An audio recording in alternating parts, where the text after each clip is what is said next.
I think there are two people or two musicians that have been the most influential in K-pop music. And they're not who you would think that they are.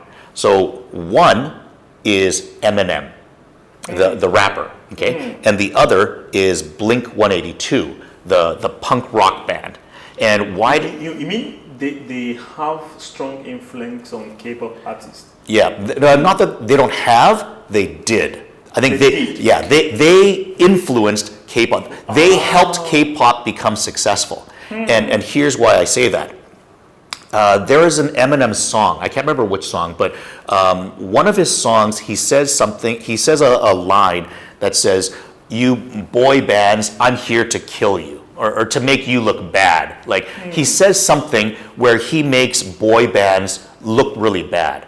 And this is the era, like the early 2000s, like where the Backstreet Boys and NSYNC was just kind of on their way down. And you know, at the time, there were a lot of boy bands that were very successful. 98 Degrees, Backstreet Boys.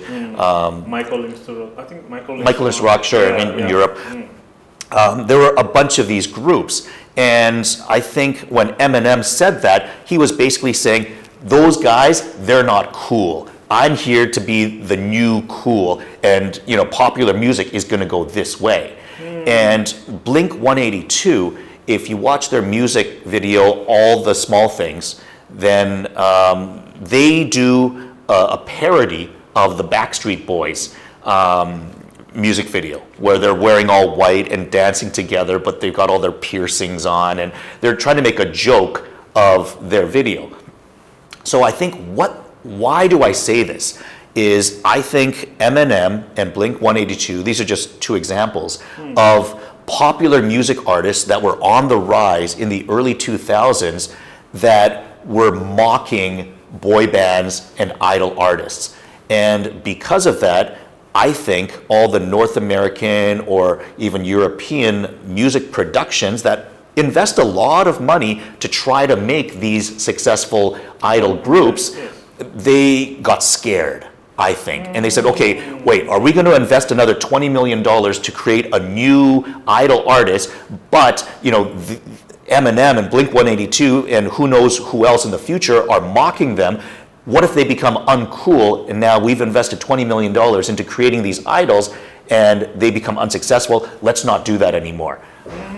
So what I'm saying is I believe, this is just my opinion, is that I think music companies stopped creating music idols groups in the early 2000s. But what happened, and that was because they got scared.